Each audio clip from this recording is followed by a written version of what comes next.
Hello viewers, Barbara is by name. Dirikufamba ndina Bevan. Thank you Bevan so much for your time. Ikunge uinesu uchititsanangurira. Welcome to my channel. Thank you Barbara. Bevan, mukadzi aroorwa anga akajaira kugara na baba wake na mama wake, Yes. sekuru kana ndimbuya kana na sisi kana na ni whoever wanga achigara naye vanhu vekumba kwake kwanga akajaira. Aroorwa manje akuenda kunotanga kugara nevanhu vasingazivi kuti vanhu ava vanhu vakaita sei. Imbotitsanangurirawo tinzwe kuti zvii pane machallenges here anosangana nemuroora. Yeah, thank you Barbara. Zvinoitika ndezvokuti musikana achiroorwa achibva kumba kwanga akajaira kwauri kutaura, akuenda kunogara nevanhu asati ambogara navo paupenyu. This is why muchiona vamwe vasikana vanochema nekuda kwekuti akubva mucomfort zone yaanga akajaira akuenda kune vanhu asati ambogara navo, haasi kuziva kuti kwandiri kuenda uku zvichanofamba sei, ndichanofarirwa here, ndichanogara sei, ndichafara here muupenyu hwangu. Ndo panotangira jeni yacho yekuti achafara here kana kuti achanotambudzika kwaakuenda. Saka mukuzoenda kwaanoita anosvika kazhinji kacho mukomana uyu ane vabereki vake, ane anasisi vake, ane vanin'ina, ane dzimwe hama. Saka unozoona kuti panodiwa kuti musikana achiadjusta now kuti akunopinda kunogara nevanhu vaanga asingazivi. A lot of sacrifice and a lot of compromise is required kuti musikana uyu aende kunogara nekufita mumusha maaroorwa.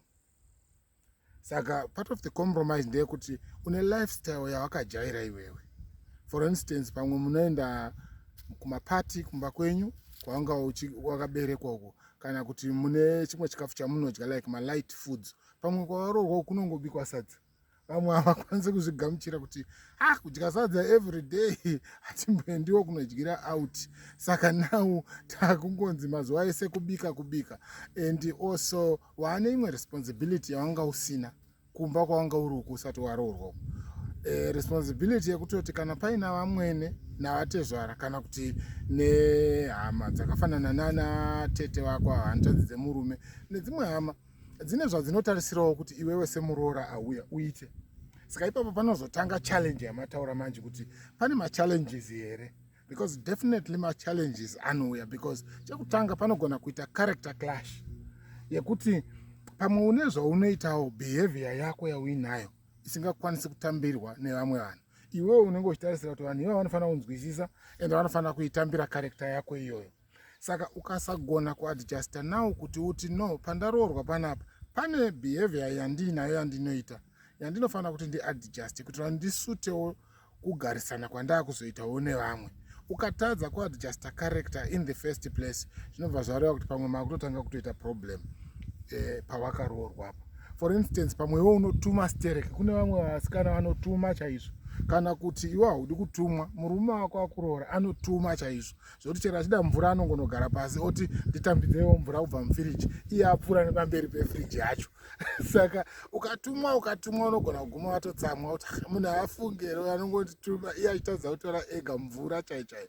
Saka makuseni pamwe ndiwo unoexpecta kuti uwaridze mubedroom kuti uzokonvinza murume wako yaya kuti unogona kuti ukanonoka wokumuka uwaridze iwewe, panogona kutotanga kutoita problem pamarriage yevanhu ivavo. Besides kuti tiri kumbotaura zvehama, iwewe pachako nemurume wacho yakuroora panotanga kutoita clash. Vamwe varume vanongosiya masokisi paabvisira, bhutsu dzinenge dziri mukicheni, masokisi ari mupoto, chinyi zvese. Saka iwewe kuzoti ukwanise kuadjusta kuti uti no, ndaroorwa ndindakuda kupa order kune murume uyu ka panotodiwa sacrifice necompromise yakanyanya. Thanks so much for that explanation. And chiwa ndiri kutodzidzawo chinhu ndefunga ndakazvitaura mune imwe episode yamuchaona yandakataura pamusoro pana amwene kuti ndakati randakaexperienceawo ndinogona kukutaurirai maproblems kana kuti zvingave zvinhu zvakanaka zvandakasangana nazvo, asi ndoda kutendawo Mwari nekuti ndakagara nabamunini vangu handina kuita problem nabamunini vangu. Baba munini zvataurwa zviri kusanangurwa naBevan ndezvekuti kana waroorwa mumhuri mawaroorwa muyame wakunosangana nevanhu vatsva. So it's not about kusangana nevanhu vatsva chete. Ataura kuti pane zvinhu zvakanga zvichiitika zvokuti ini ndange ndakufanira pamwe ndichiadjusta. I would like to give you this example. inini murume wangu akanga aine responsibility yekuendesa munin'ina wake kuchikoro. Ndo maproblems panotangira maproblems pari kusanangurwa naBevan paya paya. Akanga achine responsibility yekuendesa munin'ina wake kuchikoro, saka naini ndauya manje zvokubhadharwa kwefizi izvizvi zvinofanira kustopa. Handiti nekuti inini ndauya ndaroorwa, saka baba munini handichafanira kunge ndichivaendesa kuchikoro. Aiwa, ndo zvimwe zvaya zvataimbotauра kuti paya pamunenge muchiri mukomana nemusikana, I think it's very important kuti munhu muzivisane futi kuti aiwa ini ndine maresponsibilities akati, so that iwewo paunoroorwa paya paya unenge uchiziva kuti okay, tina baba munini, tina tete, tina atezvara vangu vakamira vakadai, vamwene vangu zvakamira zvakadai, murume wangu ndiye breadwinner kumba uku. Ukaenda izvozvo uchizviziva zvinenge zvakakunakira. And also it's not late, it won't be too late. Kana if you find out kuti ndo zviripo wachizoroorwa, just adjust. It's very simple. I think pane pamwe pano patinotora kuti pane problem ipo pasingafanira kuti paite problem, ndo zviripo handiti. Saka it can be vice versa also. Kumba kwandiri kubva inini ndokunange ndine munin'ina wangu, ndine dzimwe hama dzangu dziri kutoendeswa kuchikoro dzandaifanira kuti ndibatsirane. Saka mukagona kunzowanana, mowirirana, moita zvinhu zvenyu pamwe chete, baba munini ngavaendeswe kuchikoro, nekuti baba munini ava une zvazvakaishipira. Mukasavaendesa kuchikoro baba munini ava vakugumira panzira, vacharamba vachikunetsai, because he's going to be expecting from you every time. Hembe yeChristmas vada kubudawo vachitenga-tengawo tumwe tunhu turi kudiwa, vachada kuti vanenge vachingodzoka kwamuri. Ende chandinodira vana baba munini futi munoziva zvavanoita, vanouya kunana maiguru agulezi, gulezi ngondiitirai kaka 20 handiti nhasi, mangwana gulezi ndiitirai ka 50. Saka unogona kunge uchita uchovapa, but ngatibuild a life dzehama dzedu dzatinenge tiri kubatsirana nadzo, idzo dziya kuti aiwa ndawana vachibhadharirwa fizi nemukomo wavo, ndawana kuchiitwa zvakati, ndakawana kuchivakwa imba, haifaniri kuuya nekubva zvamira nekuti anzi muroora uya. Mukuuya kwemuroora mumusha, inini baba munini vangu vandataura ava vari kutotarisira futi kwandiri, ndinotobatsira semuroora kuti baba munini vangu vazivewo futi zvimwe zvinhu zvakanaka zveupenyu, vaende kuchikoro. Kana vaenda kuchikoro vachitozonoroораwo. Ndino maiguru ende kana muine gadzirise, you know what people, dzidzai kugadzirisa marelationships enyu nababa munini vako ivavo kana natete vako, because kana vari baba munini vangu vachatoita musikana wavo, kana vaita musikana wavo zvese izvo tatofara tacelebrata vagraduata kuchikoro, kana zvirizvo zvipo zvavo zvokuti kuchikoro vanogona tacelebrata vakuitawo mudzimai wavo. Baba munini vangu vanotouya namainini kwandiri vachitoti haa ndakuti uone maiguru wangu is a very good person, zvinhu zvinoitika, she's very good, I would love you to meet this person, vagokuudza. Saka maiguru wauya mune roho yamuinayo yekuti munotodzidzisawo zvimwe zvinhu mumhuri. Saka zvinhu zvakanaka stereki. Maproblems can be there, but let's try to solve maproblems, and let's not see mamwe atiri kuti maproblems iwo asiri maproblems. Saka tinotenda stereki Bevan nenyaya yauri kutitaurira nyaya yakakosha zvikuru. Hapeni kana paine zvimwe futi zvauda kutitaurira? Ndaida kudzokera panyaya yekuti kuti mutore maresponsibilities pamusoro pefamily kwavaroorwa zvinodhipenda nekuti family yenyu yakamirawo sei. Futi kune dzimwe mhuri dzakarongeka zvinhu zvavo zvese zvekuti pamwe matambudziko akadaro hamumbosanganiwo nawo, but chinonzi kutora responsibility pamusoro pefamily, even kuendesa vamwe vana kuchikoro kana kuvakurudzira kuti even arida kuenda kuuniversity akwanise kuenda kuuniversity. Chakakoshera chikoro hachizi chekuti munhu awane basa, chakakoshera chikoro ndechekuti chinovhura pfungwa dzemunhu, even pakugarisana kurizina chaiko kunoimprova kana munhu akaeducatwa. Kutora responsibility pamusoro pemhuri kwavaroorwa kwakakukoshera pakuti zvinoratidza even thinking capacity yako chaiyo. Saka indinongofunga kuti kana munhu aroorwa mumusha anofanira kunzwisisa panhu paanofanira kutora responsibility nepanhu pekuti anofanira kuita stand back achimirira kuti audzwewo zvimwe zvinhu zvekuita. Nekuti chimwe chinonetsa ndechekuti ukapusha agenda yekuti inini ndine strong will pakarekta yangu, zvandinodawo inini ndo zvinofanira kuitwa, ndo panotangira clash nemunhu wese even kwavaroorwa. Wozofunga kuti pamwe pane madhimoni ari associated newe, kana kuti ndakavengwa navamwene vangu, kana kuti ndakavengwa nehama dzemurume wangu, but introspect into yourself kuti uone kuti inini behavior yangu inogona here kucontributa pakuti ndivengwe kana kuti ndifarirwe.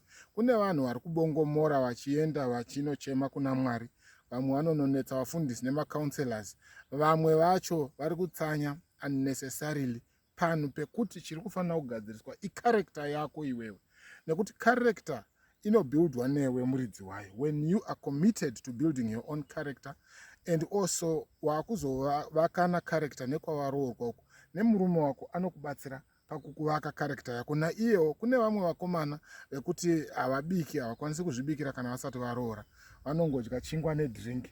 Munhu akadaro iyeyo kana akaroora, munhu anoratidza kuti haadi responsibility yekuti iye akwanise kubika pachake nekuzosuka ndiro. Kana aroora anoramba aine problem yake iyoyo yekuti haadi kusuka, haadi kubvisa paadyira. Saka zvinhu izvozvo zvinofanira kuti kana iwewe uri munhukadzi waroorwa uzvigadzirise, but uzvigadzirise nenzira yewisdom. Saka even if usingaendi kubasa asi uri munhu akavhurika pfungwa, unokwanisa kuziva kuti apa ndinotaura sei namai kana vanditadzira, apa ndinotaura sei nabamunini kana vatadza, apa inini kana ndatadza, how do I handle this situation. But kana uri munhu ari rude kana kuti munhu ari proud, zvinogona kukunetsa kuti ugadzirise maproblems anenge achiitika pakati pako nehama dzemurume. Vanhu vazhinji muroora achiuya mumusha vanomufarira, but later on vanozoona tumwe tukarekta tunenge twava kuchitanga kubuda nedzimwe nharo dzinoitwa nekumongotaura kunoitwa kusina care.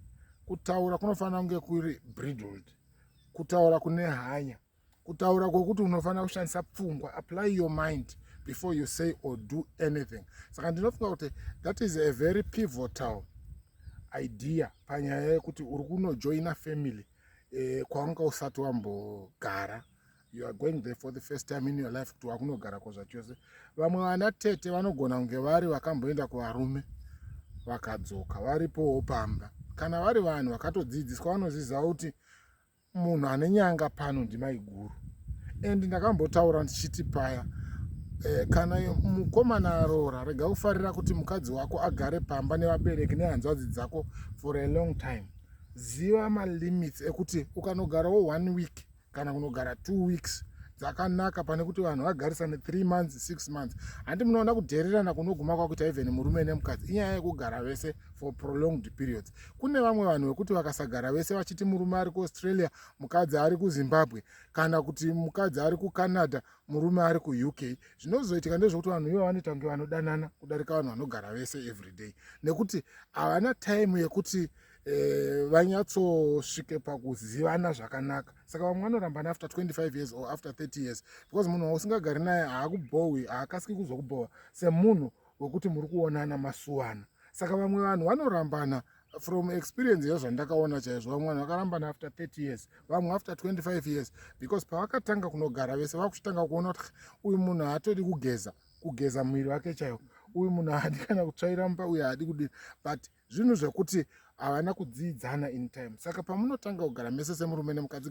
imbogarai muri 2 mumbodzidzana. Kana muchigadzirisana mochimbogadzirisana pamabikiro, pamaainiro, pamadyiro, etiquette yese mafambiro, step yemunhukadzi chaiyo inenge ichikosha kuti even murume wake aigadzirise. Saka inini ndiri kuti pane zvinhu zvokuti hazvifaniri kuzogadziriswa nehanzvadzi yangu inini kuti muroora itai stepi kwayo, muroora kana muchidya musataure muchidya, muroora kana izvozvo zvinotanga kuunza tension pakati patete nemuroora. Kune vamwe vana tete vanotaura vanoda kukontrola imba yemuroораwo zvakare. Izvozvo zvinokonzereswa nekuti murume wacho anenge ari weak in some respect. Kana murume asiri weak, iye anokwanisa kuisa everyone in their position, nekuti iye hama yako, ndite iye hanzvadzi yako iyi, asitara tete hanzvadzi yababa, tutara hanzvadzi yako iwewe. Unokwanisa, vanhu vanokwanisa kutoziva kuti uyu munhu izvi zvaambozviaccept, izvi haazviaccept. But kana uri munhu wekuti hanzvadzi yako ikangokuti maiguru wanditswinyira ziso, maiguru wazondidai, maiguru, iwe woenda unonetsana nemukadzi wako, ndiwe uri kukonzeresa problem iri mumba mako. Kana uri murume, stand firm, ugone kugadzirisa marelationships pakati pemukadzi wako nehama dzako iwewe. Ndo zvinofanira kuitika. Kana murume akaita weak, panogona kuita problem murelationship. Hanzvadzi yangu haikwanisi kutonga mukadzi wangu, maiguru wangu havakwanisi kutonga mukadzi wangu kana kunditonga inini, kana inini ndiri munhu ari fema anoziva zvaanoita. Vanhu chatinenge tava kuti kutoka kupindira mamwe maissues ekuti haanei nekuti imimi muapindiri. Imimi munofanira kuziva panhu pekupindira nepanhu pekusapindira, nekuti kune vamwe vanouya vachinoroorwa vanotongosvika vaine perception yekuti nekuda kwekuti zvinongonzi vana vamwene nevaroora vanogona kutadza kuwirirana, kana kuti vana tete nevaroora vanogona kutadza kuwirirana. Mumwe anotongo yakagadzirira kusatowirirana, saka anotosvika achingofunga kuti panapa tichatadza kuwirirana chete, ende zvese zvaanenge achiita ndezvekutoti vanhu vasawirirana. Haadi kubika, kana pachida kutsvagwa huni haatsvagi, kana kutsvaira mumba haatsvairi, kana kukorobha chero nemopu chaiyo yekuti mumba mune matiles haaiti. Hembe dzake chero pachiwachwa newashing machine chaiyo haakwanisi kuti angonoisa muwashing machine, anoda kutoitirwa nevamwe vanhu as if ane maservants ake. Izvozvo zviri problematic and zvinoda kuti munhu agadzirise character yake iye personal. Yeah. Tiri kudzidziswa zvinhu zvakakosha zvikuru, ende chimwe chandatofarira chinhu chikuru chandaona ndechekuti okay, pataurwa nyaya yekuti mukadzi ukanga watoroorwa, unoroorwa vese hama dzese dzinenge dzichikuda, ende uri kutotarisirwawo kunzi aiwa taakuwanawo mumwe munhu wekuti apinda mufamily, taakuchifamba waakuvaka iwewe musha wako. Handiti saka kuvaka kwako musha hauuvake uri wega, ndimo matinenge tine idzodzi hama dzedu dzakasiyana siyana. Ende thank you so much Bevan, because uri kutaura nyaya yekuti tiri kutaura kumurume kwandaenda, ini ndinotori nekwangu. But zvazvinongoita kazhinji kacho ndechekuti hama dzemurume dzinowanza kuzikanwa vari ivo vanhu vasingatsozivi zvavanoita. Nditi tisu tinosvotanga kutozovaonesa futi vana murume wangu iyeyu, nekuti pamwe pacho pakutaura kunzi tete vanenge vachinzi tete vazoti zvakati, mai vazoti zvakati, zvinenge zvisiri izvo. Muroora hanzi anga atori nekarekta yakatongoshata zvekuti wangoya wakagadzirira, hauna chakanaka chawakangoya uinasho yokuti aiwa ndoda unovaka musha wangu zvakanaka, watongoya uri ready kuti no handidi kutongwa mba mangu bhozi nengu wakakochwa. Handiti kunzi iwe ukanga wazoenda kutete wako, iwewe dzidza zvekwako, munhu nemunhu dzidza zvekwako iwewe, dzidza vamwene vako, dzidza atezva vako, dzidza tete vako. And you know what, the other thing jandinofunga ndechekuti kutosangana kwatiri kuita uko kako, tiri kutoti ndinofunga tibatsirane, ndomamatorero andinoita, ndine kamwe kahunu kandinako kaka atizivi why ndakanzi ndinozoroorwa nemurume. Pane zvimwe zvinhu zvekuti ndakatotadza kugadziriswa kumba kweduko, zvinozogona kugadziriswa nemurume wangu, but kwandaroorwa nemurume wangu yakwe, baba munini vangu iva ndiri kutaura vandambeti taura vaya kuti ai baba munini vangu ndinogona kugara nababa munini vangu, kana kuti varipo baba munini vanogona kutondibatsirirawo something. Tete ivo vaya create a very good relationship, more personal. And you know, the charity begins at home. I think it's very simple. Charity begins at home. Ndinobatsirwa zvimwe zvinhu natete pamwe pano pandisiri kutoziva, nekumwe kuitwa kunoitwa mumusha kwandisingazivi. Tete vanondibatsira, baba munini vanondibatsira, murume wangu vanondibatsira. Saka don't go ready for a fight. Yeah, ndinoda kutsinhira ipapo kuti kazhinji kacho unosvika sezvawataura kuti murume anenge akagara kana namai vake for many years. Kana mukadzi wake auya ndo paanozoziva kuti mai wangu anoroya kana kuti mai wangu ipfambi. Akuudzwa nemukadzi uyoyo, hanzi varume havaoni fast, eye opener yauya manje. But mai vari kunzi vanoroya kwakaroorwawo mwanasikana wavo ndiwo angel. Unoona kuti murume kazhinji anogona kunowirirana na ambuya wake kudarika namai wake. Mai wake wakaipa kwaari mukomana, asi mai ivavo the same wakaipa kwauriwe mukomana ndiwo best kune mukwasha wavo.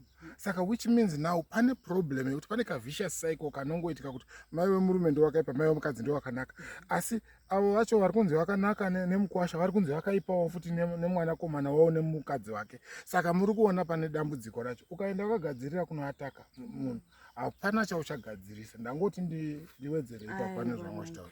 Tinokutenda zvikuru again Bevan, nekuti onesa zvinhu zvakawanda. Saka tomboti ndo zviripo izvozvi Bevan, ndo matambudziko arimo mumhuri. Pane zvingagone kugadziriswa sei tichita sedu zvinhu zvangori kutitsanangurira, zvimwe zvacho zvinogona kugadziriswa sei?